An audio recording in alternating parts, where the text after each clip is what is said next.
Promotion के लिए ऐसे भी एग्जामिनेशन होते रहता है, तो वो विभाग की एक प्रक्रिया है। किसी शिक्षक को डरने की जरूरत नहीं है। जो शिक्षक नियोजित हो चुके हैं, 15-20 साल पढ़ा चुके हैं, अनुभवी हैं, वो शिक्षक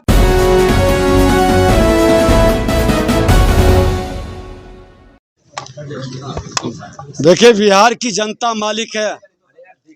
बिहार को, बिहारी शब्द को गाली किसने बनाया?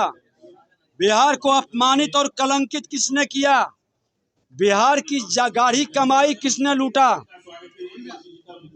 जो चपरासी क्वार्टर में रहता था वो अरबों का मालिक कैसे बना? और जिन लोगों ने, जिन राजनेताओं ने बिहार की जनता की गाढ़ी कमाई लूटी है, क्या बिहार की जनता उस पर विश्वास व्यक्त करेगा? जो अपराध, भ्रष्टाचार बिहार के अंदर ला दिया, लोगों को दहशत में लाया है, जनता कभी विश्वास नहीं करेगी।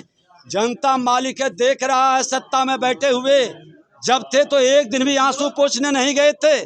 नेता प्रतिपक्ष के नाते 500 दिन में 341 दिन में आंसू पोंछ रहा था, लेकिन सत्ता में बैठे लोग आंसू पोंछने क्यों नहीं जाते थे तो उप मुख्यमंत्री, नेता प्रतिपक्ष भी 5 साल रहे।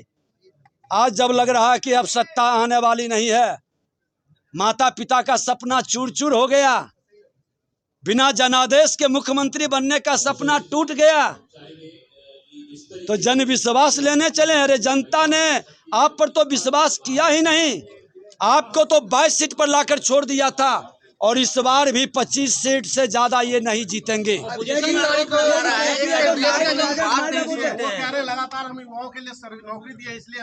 अरे नौकरी तो एनडीए का देन था, आज भी नौकरी बंट रही है।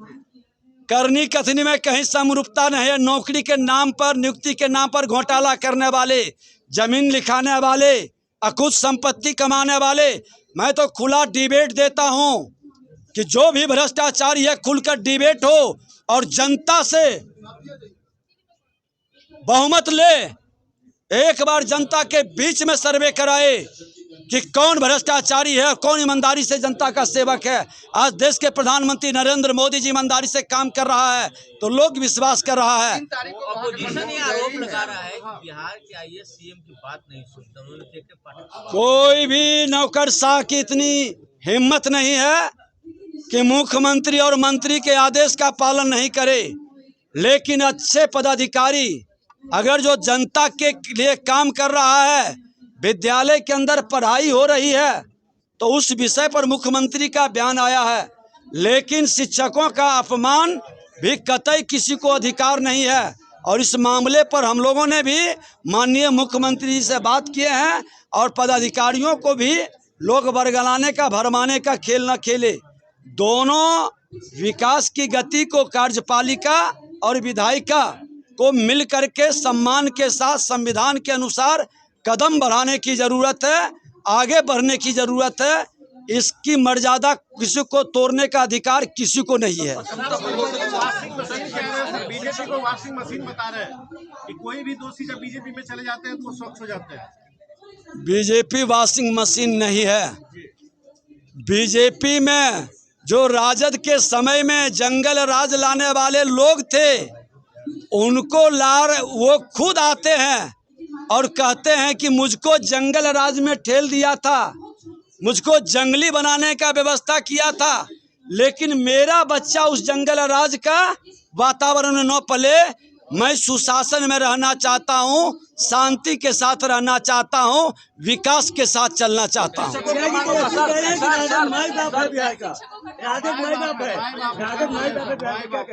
अब तेजस्वी जी के माए बाप तो दोनों मुख्यमंत्री, पूर्व मुख्यमंत्री रहे हैं, और उसी का अहंकार उनको हमेशा झलकता है उनकी बातों में।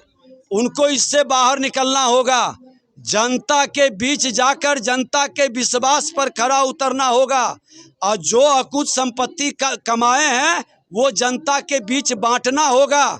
जो नेता पिछले 50 वर्ष के अंदर देश को लूटने वाला जो लोग है, वो तमाम नेताओं की संपत्ति जनता की संपत्ति है, और उस संपत्ति को जब तक जनता को वापस नहीं करेगा वैसे लोगों पर जनता विश्वास नहीं करेगी। क्या होगा शिक्षकों के मांगों का क्या होगा? सक्षमता परीक्षा क्या देना होगा उन लोगों को? शिक्षक के साथ सरकार की पूरी सहानुभूति है। जो शिक्षक नियोजित हो चुके हैं, 15-20 साल पढ़ा चुके हैं, अनुभवी हैं, वो शिक्षक की योग्यता पर अब कोई प्रश्न नहीं है। लेकिन डिपार्टमेंट में प्रमोशन के लिए ऐसे भी एग्जामिनेशन होते रहता है, तो वो विभाग की एक प्रक्रिया है।